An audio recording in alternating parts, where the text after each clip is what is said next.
please welcome today's senior speaker, Will Dwyer.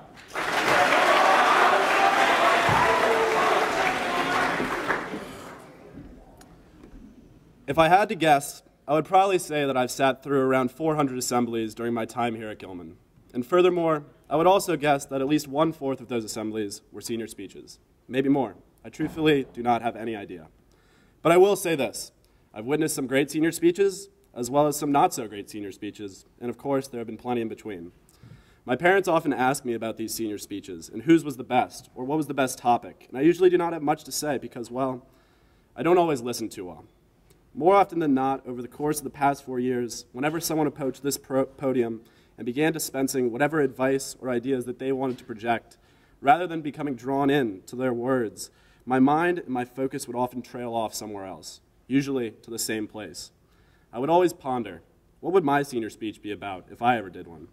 I imagine many of you in the audience do something very similar to this, and if you are right now, that's fine. My only advice is to write down the good ideas. I forgot most of mine. So now that we've established the fact that I've been brainstorming for this moment, for this speech, basically for 4 years, you would probably guess I had a lot of ideas. And I did. Of course, I thought maybe I should write my speech about my family, my siblings, or my friends. Then I thought, maybe I should write one about volleyball, or squash, or maybe even clacks. I considered writing one about some of my fondest of memories, or maybe the importance of pushing through adversity. I even considered writing this speech about why Wikipedia is the best website in existence because of its superior organization and accessibility. But when I finally sat down to write this speech, I realized I wasn't going to be able to just zero in on one of these topics and do away with the rest and be good to go. I couldn't just choose one supreme idea, so I was stuck. But then I remembered some advice I received from an older friend a few years ago, which was, only do a senior speech if you have something to say. I'm glad this advice stuck with me because when these words went through my mind a few nights ago, I realized I did have something to say, and that is, find your niche. Niche is defined by dictionary.com as a place or position suitable or appropriate for a person or thing. So what I'm trying to say is, while at Gilman, I urge you all to find the things and or the people that make you comfortable and happy. I assure you that this will improve your time here by a considerable measure. We are constantly told that it is a good thing to leave our comfort zones, to try new things, to explore and discover that which we do not already know. And I think this is all well and good, but I encourage you to always have something, if not a few things, that you love and can always return to. That may be a sport, a subject, a club, a hobby, truly anything. Just find it and then pursue it. Most of you are probably thinking right now, this is obvious. Why is this guy taking 10 minutes of my day to tell me what to find the things I like? I know what I like. And while that's a fair argument, what I'm trying to communicate is slightly more complex than that. Finding your niche does not just entail identifying that which makes you happy. It also necessitates that you become comfortable with whatever that may be, that you embrace it, show it off, be proud of your niche. Don't worry too much about what other people think of you or your niche because as Bernard Baruch, an advisor of FDR, once said, those who mind don't matter, and those who matter don't mind. And for those of you wondering, Dr. Seuss did not say that quote. It is widely misattributed to him, and I looked it up, so this is truth. When I was accepted into Gilman in the winter of 2014, I never would have dreamed of the niche I currently find myself in. Never did I think that volleyball, a sport that I thought was only for girls, would become a cornerstone to my time in high school. I never thought I would play clacks. I never thought Liam Muley and I would FaceTime nightly to discuss our lives. I never thought I would run the Gilman lacrosse Twitter. I never thought I would become close with so many of my classmates that I now see more as brothers than simply my peers. But here I am, and I'm surely glad I found these things. There have been multiple occasions where alumni have returned to Gilman and given assemblies, and they often say, Gilman shaped me into the person I am today, or my time here at Gilman formed what my life is now. And I'm yet to see whether that is true. But what I can tell you is true is that finding your niche will help shape your time here at Gilman. It will help form you into the person you are now, not in the future. And that's what's important now.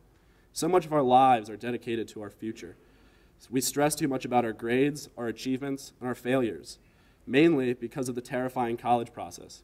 But my friends, I've completed that journey, and my main advice is don't worry too much. My mom always told me, things will work out. I promise.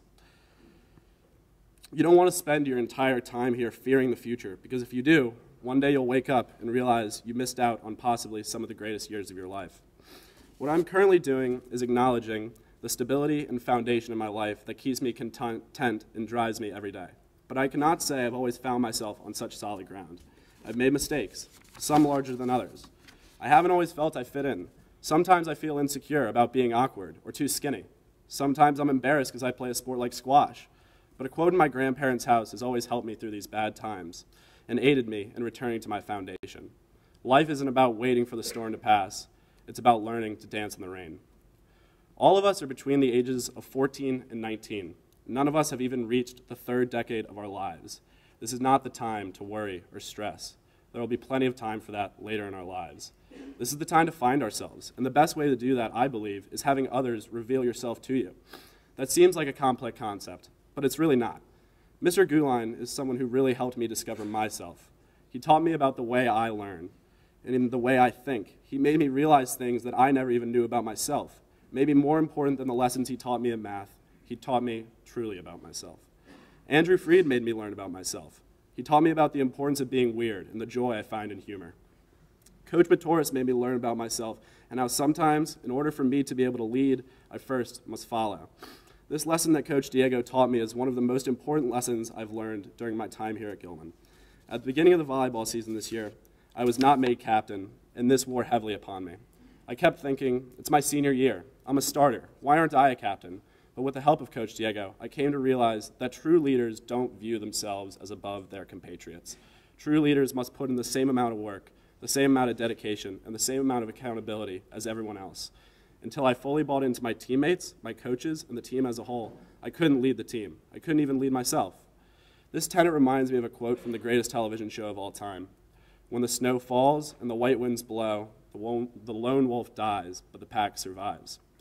I feel fortunate because I have found my niche. I'm proud to say that I've loved every moment playing volleyball and squash at Gilman. I'm proud of my love for history. I'm proud of the relationships I've forged with so many remarkable people here. I'm proud that I go to Gilman. Some may not share my interests or my beliefs, but that's okay, because as I learned in biology, in any stable, long-existing community, there's only one single species per niche, and similarly, my niche is reserved for one singular me. Once again, my final piece of advice is this: find your niche, because when you do, I'm sure you'll have something to say, and before you know it, you'll be standing right where I am. Thank you.